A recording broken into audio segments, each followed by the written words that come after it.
on the roofs. And Gemara says that they could be viewed as muktzah because you remove them from your usage. Maybe you don't have in mind to use them. Maybe they're not even usable because while they're on the roof, they are half dried, half fresh, moist. So they're not usable until they get to the condition that they could be used. But the question... So that makes them muktzah. Right. Yeah. But the question that the Gemara is asking, why couldn't it have said about the chicken itself? Beis Shammai holds you can shecht it, and Beis Hillel holds not. Right. Right? That's the question? Correct.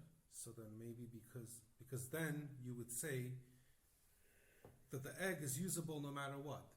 You can't shecht it, but maybe the egg is usable. It's bringing a different point. It's bringing a different type of muktzah, I think. No? I think you're right, but I'm not sure. What I'm saying is... When you said you can shecht it, the egg you don't shecht.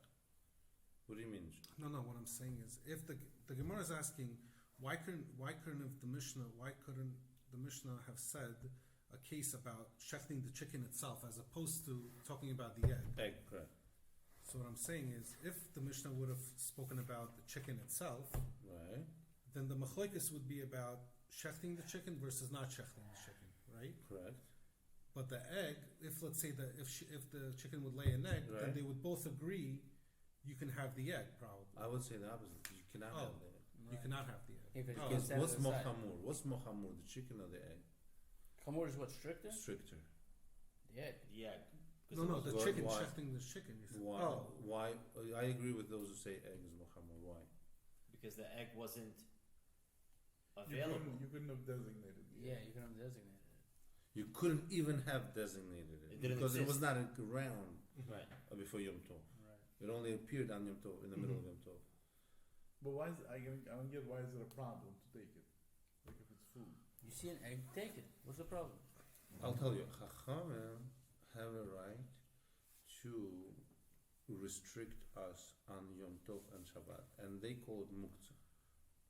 So, but they're not arbitrarily restricting us. They are giving us very clear guidelines, and they're saying like this: we feel that something which you did not have in mind to use on Shabbat and Yom Tov That remains would muktzah for the duration of Shabbat and Yom, and it's off limits. You cannot touch it. That would otherwise. Now, be if your question is, Nick, why that's the criteria, why something that I did not have in mind I cannot use, you could claim, Because it's something new. It's a new... if we would allow you to use things that just appeared, maybe you'll do malacha, maybe you'll do work. Why? Because what's the definition of work? Creating something new. Creative work. Getting something new that you do, go like they say, go getter. You go and acquire, procure something that you didn't have before. All that is for chol, weekdays.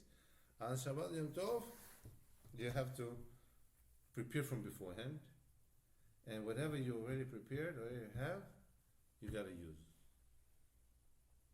But 1 second. It's So a then little according logical, to, right? how can Beis Shammai then say anything against that? If that was the original, muktzah Intent. takana, right? So then how can Beis Shammai say anything against it? How can Beis Shammai permit it? Beis Shammai still agree that there are some other muktzah, for example, a drill. Oh, he just doesn't hold by this muktzah. No, this type of muktzah. They don't hold this high level chumrah, additional. For example, everyone agrees that the drill is muktzah. Drill what? Like Let's say electric drill, like not even electric, regular old fashioned drill, or let's say screwdriver is muktzah. They'll say that things that are used for doing isur on Shabbat, saw, electricity or electric appliances, they all agree that these things are muktzah. like a bolt or a screw. That's most. Also muktzah, correct? Bolts and screws, nails. It's definitely muktzah because they're used for building, which is asur on Shabbat and Yom Tov. Also, we could have a muktzah mahmat gufo. Mahmat gufo is a type of muktzah that has zero usage for you. Pebbles, earth, sand, twigs, leaves on the floor, sawdust, Umbrella. Umbrella is not muktzah mahmud gufa because muktzah mahmud gufa is raw material. Then there is a muktzah kli shemalachta liyisur, which means it's really an item, A vessel. like drill, Right. but it's used for something which is as prohibited to do on Shabbat. Now, it's possible to view umbrella as it's tool. not. It's not even. It's an item. It's a kli. It's a tool, but there's a question if it's muktzah or not, because what's the prohibition? Let's say there is only problem opening. There is a question of opening umbrella on Shabbat because you're creating a oil roof. But let's say I opened it before Shabbat. Then there's no problem for me to use it in my backyard where there's a roof. There's no problem. It's not like a drill. It's not like a screwdriver. Right. So I don't agree with umbrella. I don't agree with it. But anyway, So hold on. So, Everyone so agrees if you have that- an Eruv, 1 second. If you have an Eruv, and let's say it's Seagate, you have an Eruv, and you know it's gonna rain Shabbat morning, right? Or on Yom Kippur morning, it's gonna rain. Can you open your umbrella before the holiday? Leave it by your front door. When you go outside, you carry it to shul, carry it back. the only problem Is that is allowed? we don't do that Why? because people may think that you opened it on But you Shabbat. did it. But we're not allowed to do something that is going to make people think that you did an Aveira. You didn't. It's true. Mm-hmm. Yeah, but you could say that with the chicken. Oh, they Unless you'll designate put a that sign. chicken- I did What? not. I opened it before Shabbat. You walk with that sign and the umbrella. Yes. Oh, I didn't know that. I might implement that. This umbrella was opened before Shabbat. And Yeah. there's an Eruv here. Before Shkia. And there's an Eruv. No, but people won't see it. It doesn't matter. No, there's a sign. There's an Eruv It's a here. big sign. And it was open before Shabbat. Big bold letters. Don't bother. There's so much trouble with this that Yeah, no one. just that- get wet. That's the reason why no one does it. Hold on, but you're saying like people don't see you like carrying it, right? So people don't assume it's okay to carry. But what if they don't know you that you're? No, it's not carrying, it's opening. Oh, yeah, let's Yeah, say you're but not even in a Jewish neighborhood. No, your neighbors. Everyone knows that you're Jewish. You're coming to shul. The neighbor. We're talking about going to shul. Yeah, neighborhood with the shul. Okay. Okay. Fine. So Gemara wants to say that the reason why we pick on egg in our Mishnah and not on the chicken, because we want to teach you even a bigger chidush, that not only, but that even an egg is permissible according to Beit Shammai. Does that make sense? This statement make sense? Yeah, he has a leniency on designating before Shabbat, And this leniency extends even to an egg. on something which was not even there before Right. Shabbat. All the more so, it's like his extreme statement. Right. This is Beit Shammai. Right.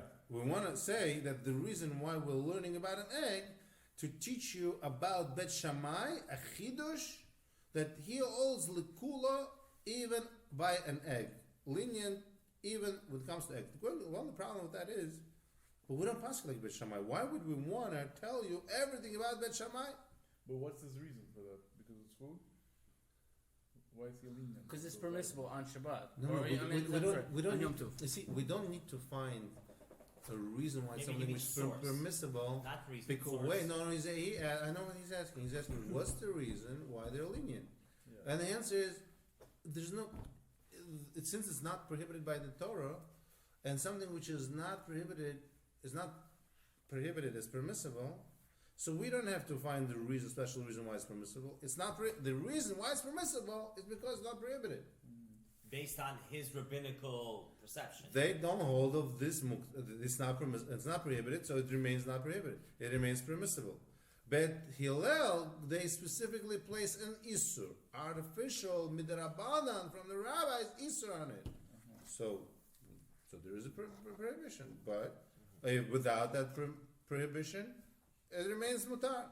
The only problem is that that according to this explanation, we are teaching a chidush in Bet Shammai, but since we don't pass like Bet Shammai, we're not going to go out of our way to explain or to fashion a Mishnah to bring out the most from Bet Shammai. We never pass like Bet Shammai.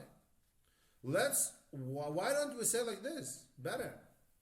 That what's Bet Hillel Shita? Bet Hillel Shita is going to be that not only egg is prohibited, but even the chicken is prohibited. So if that's the case, let's focus on Bet Hillel. Let's learn the Mishnah only about the chicken, Let's say the Mishnah as follows: that chicken that was supposed to lay eggs on Yom Tov, if a guy wants to shecht it, Bet Shammai allow it to shecht, and Bet Hillel say no, you can't shecht it. If we say that, then we're going to be teaching a chidush in Bet Hillel that not only an egg they consider to be prohibited, but even a chicken they consider to be prohibited. We know that what is more should have more prohibition, chicken or an egg? Yeah. The egg. If we find that Bet Hillel prohibit even the chicken, then for us it's an additional chidush, additional information, or it's less of an information. It's more of an information. Something that I would think should not be prohibited comes along. The Mishnah tells us it's prohibited. So it's a big chidush. The Gemara says that would fit in more with our usual psak, our usual approach, paskening like Bet Hillel. We want to always talk like Hillel. So again, your idea to teach me, the reason why it talks about egg, to teach me that not only chicken is prohibited, but it's also an egg, but that's all in Bet Shammai. It doesn't, still is not good an answer. So Gemara wants to say, maybe koach de hetera adif. Maybe. How do we know that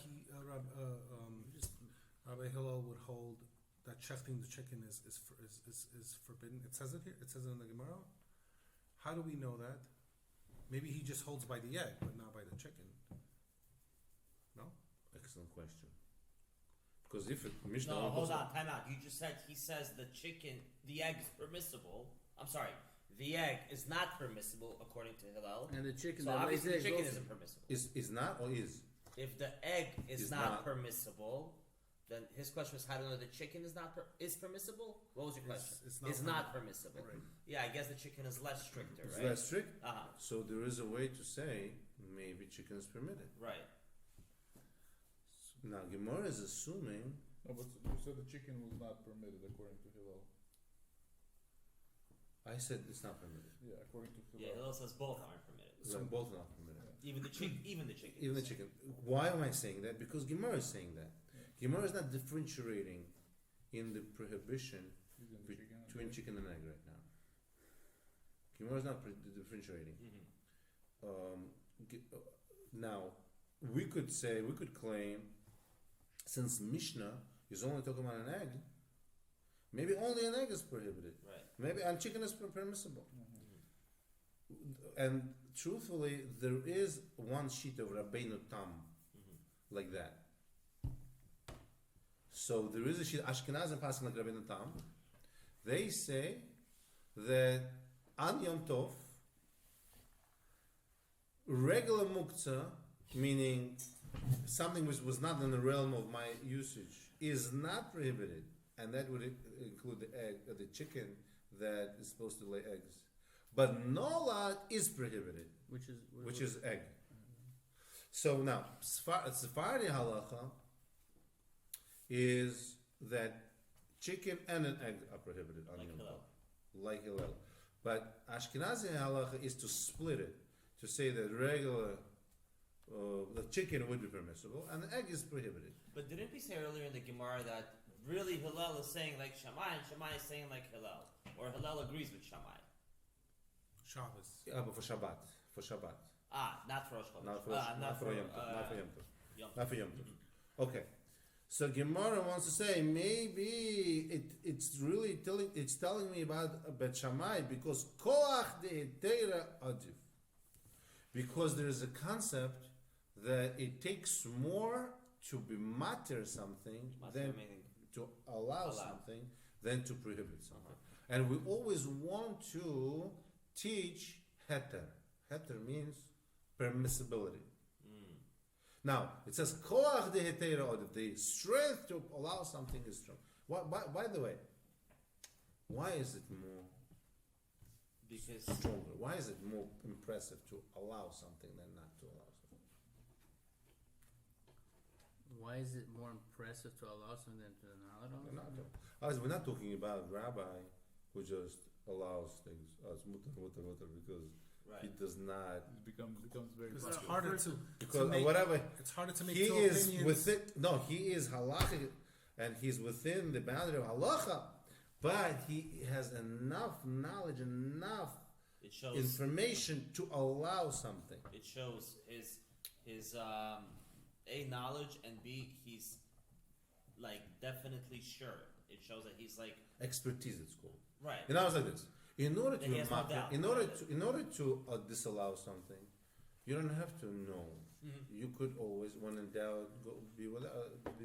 You could do without. You could prohibit it for yourself. And in fact, there is a rule like that. If we're not sure about something, Assume we don't can't. do it. Right? In order to allow something, you have to be 100% sure, have sources, and know exactly. Sometimes it's not a written source. Sometimes it's your understanding of something that you received as a tradition from your Rebbe. To know it's allowed. So those who could be makel, those who spent a long time learning from the rabbis, because with years they able to accumulate and figure out these things. Now, so Gemara says, okay, so you want to tell me, I want to talk about heter. I want to see, teach you that Bet Shammai allows. Then we could talk about chicken and egg. Well, first word on life is odif. V'niflog b'trayvayu. Trayvayu means both. Let us talk about both. What if? Hold on, let me see. V'niflog b'trayvayu. Let's talk about both. We could have had a Mishnah that says the following: Tarnegolet ha'omed legadol beitzim. A chicken that is designated to lay eggs. He ubetzasa bet Shammai omrim tochal. The chicken and its egg, Bet Shammai allowed to eat. First word on line, Bet Hillel. Bet Hillel omrim lo tochal. And they also know. So we have three possibilities. We could learn a Mishnah about egg. We could learn Mishnah about the chicken. Or we could learn Mishnah about egg and the chicken. Chicken and the egg. And now we're saying, if you really want to tell me a full picture, so tell me chicken and an egg. Must be that something is not good with your answer. We're going to need a different answer. In other words, must be that, that as far as muktzah, it's not the question of muktzah. Really, Bet Hillel who say that it's asur, it's not because of muktzah. See what we're doing right now? When we're departing from this answer, we're saying that Bet Hillel, it's not a question of muktzah anymore. It's not a question of muktzah. In other words, chicken and egg would be permissible when it comes as far as halachot of muktzah are concerned, even on Yom Tov. So we have to find a different reason why it's asur according to Bet Hillel. Ella Amar Rabba. Why is it not muktzah according to Bet Hillel? Because they never made a gezerah, just like we said before, that it's not prohibited, therefore it's permissible. They never made this gisur. They made muktzah on a drill, they made muktzah on screwdriver, nails, screws, Do they have to be but they did not make muktzah on something which could be eaten, But do a they have to food. be specific? I'm calling this muktzah, or is it like a general thing? If you're not using it for Shabbat, then it's muktzah. Why are you saying like a drill? In other words, like this. Why is drill asur? Why is nails and screws asur? Because it could be used for something. Because it could be used for malacha that's prohibited on Yom Tov. In other words, or Shabbat. I could do an isur with it. If I take a drill and I drill inside this wall of my screw, I committed a prohibition of there is a av malacha of building, and there is a tolda, which means a subcategory of drilling a hole. So I drilled a hole, I prohibit it. So it becomes a muktzah because I could make a transgression. But which transgression I'm going to do with an egg that was laid on Yom Tov? Or chicken? No transgressions. So that is a different category. It could still be viewed as muktzah if we say, not only these things that could bring you to malacha muktzah, but even things that you didn't have in mind to use is also muktzah. If I say that, then it's muktzah. But if I don't say that, it's not muktzah. So we're saying at this point in the Gemara, we don't We're changing the prohibit presupposition. this Basically, muktzah. This type of muktzah is not prohibited. based on Hillel. Based on Hillel, yes. Right. But then, like any food that you. By the way, the halach is going to be like the first answer that they are prohibited. The chicken is prohibited and the egg is prohibited according to Sephardim, Because you're not, and only an egg is prohibited according to Ashkenazim. because it doesn't designate. Because it isn't. In other words, we're going to stay with the previous. But what answer. about like other foods? Like you want to eat on the Yom Tov, but you didn't designate that you're gonna eat it. But they're in your refrigerator, Yes. so it's like designation. We're talking about foods that are outside of your home. Let's say in the backyard, in the field. Those you need to specifically designate. But whatever is in your house, you have in Your mind. house is your property. What if you have apple orchards and you want to go get some apples that are on the whatever, you know? Yeah. That's not allowed. We're gonna see later that the apples were on the tree, but then they fell down in the middle of Yom Tov. You're not allowed to take them. Uh-huh. But why? It's a total different approach. We prohibit these apples because maybe you will rip off those that are not on the floor. Mm. If we will allow these, then maybe you'll by mistake forget and pray. So you see, it's not because of muktzah, but because of a total different approach. So at the end of the day, we will put together different cases, what's permissible, what's prohibited. Let's do one more answer and we'll stop. Look at this interesting approach now. Why would egg be asur? Rabbah comes and he says, Kol betza demit yalda ha'idna. First word is ha'idna. Any egg that was laid today, me'etmol gamrolo, was completed inside the chicken from yesterday.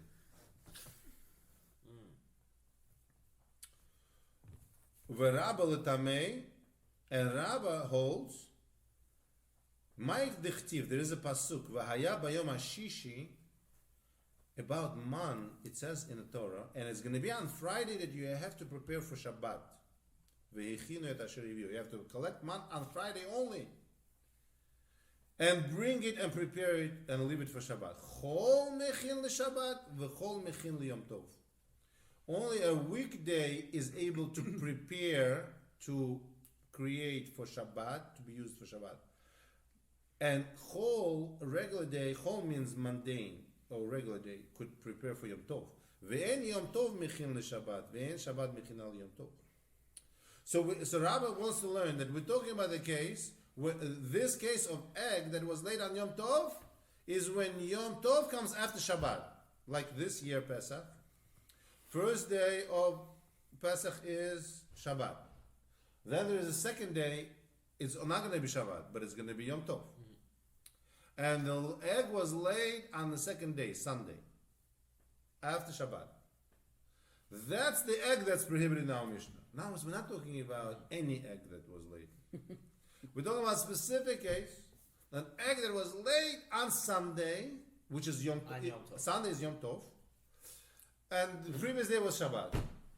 And why can I eat it? Because you can't prepare for Yom Tov on Shabbat. Because you can't prepare for Shabbat. Over here, the case is Shabbat and then Yom Tov. Shabbat and Yom Tov. Yeah, but you're preparing for Yom Tov during Shabbat. The egg is being made on Shabbat. No. First comes Shabbat, then Yom Tov. Right. And the halacha is, and the reality is that if it's late on Sunday, it was prepared on Saturday. Right. Comes out Saturday, Shabbat prepared for Sunday. Shabbat prepared for Sunday. You need a roof tafshilin? The roof tafshilin is for if Yom Tov comes out on Friday and you're cooking for Shabbat. That's totally different case. Reverse. Forget about that for now. It's not that case. Over here we're talking about first Shabbat, then Sunday, then Yom Tov. Okay. But if you live in Israel and you come here, then you don't celebrate that second day. Right? Yeah, you're right. So my case is not exactly. We're talking about a case where Shabbat was Erev Yom Tov. Shabbat was not Yom Tov yet. Not like exactly this year. This year, first day of Pesach comes out on Shabbat. They coincide with Shabbat. And second day, Sunday is the second day. But really, best example would be where Sunday is the first day of Yom Tov. And Shabbat is not Yom Tov yet, but it's Shabbat. It's still Shabbat, right? So it's Erev Yom Tov, which also happens. Sometimes Pesach could be Erev Yom Tov. Shabbat could be Erev Pesach. Same thing with Sukkot. Any holiday could come out on Sunday. Yeah, Does it happen? it happens. Yeah, last year we happened. We had You Pesach. have 3 days in a row? Saturday, First Sunday? of all, you could have 3 days easily. No, Not only that, problem- You have Thursday, Friday, Saturday. That happens. No, you only have You have Saturday, Sunday, Monday. Saturday, Sunday, Monday. For sure. So, no, Mark, give me 1 minute. Yeah, I'm So we say like this, that because we're talking about a specific case where the egg was, that's talking about when Sunday is Yom Tov, and the egg was laid on Sunday on Yom Tov, and we know that it was prepared for on day before Shabbat. That's the Isur. So what is this Isur called? What is this Isur called? It's not Muktzah. It's not Muktzah. What is this? Preparing for the next day. Yeah, hachona. Yeah, in English, it's called hachona. Means was prepared by on the wrong day. Prepared by Shabbat. It's called prepared by Shabbat for Yom Tov. So it remains prohibited to eat the whole duration of Yom Tov. That's the whole Sunday is prohibited, and it's only permissible on Saturday on Sunday night. Why? Because you say, since Yom Tov is already over, so I never used on Yom Tov something that was prepared on Shabbat. I'm using it now on the days when there's no prohibition, on Monday. So then we would be allowed to use it. That's not good. But there is some details we'll figure out. So I have a question. Can you check the chicken, break the egg, and make schnitzel? We'll be in touch tomorrow. Okay. Look at that. See you. Have a good night. And That's a good question. For the sake of schnitzel. we just learned that you. We're not baking bread or making suchari. So far in the Gemara, right now in the Gemara, if you would do it today, it's permissible. Why? Because right now we're learning Gata. But a little further down, you'll see that it's not going to be so clear. We're going to Right. answer it. So let's learn that until after the Yom. After that. What was the question? You what? Chicken, egg. What do you get when you mix chicken and egg? Yes, I still have your. Can you make schnitzel? Can you take the chicken, check it, use the If egg, it was make just schnitzel? the food. Where's the macaroni? I had one more. It's on Pesach. Can you mix it with the Yeah, matzah like I and make could've it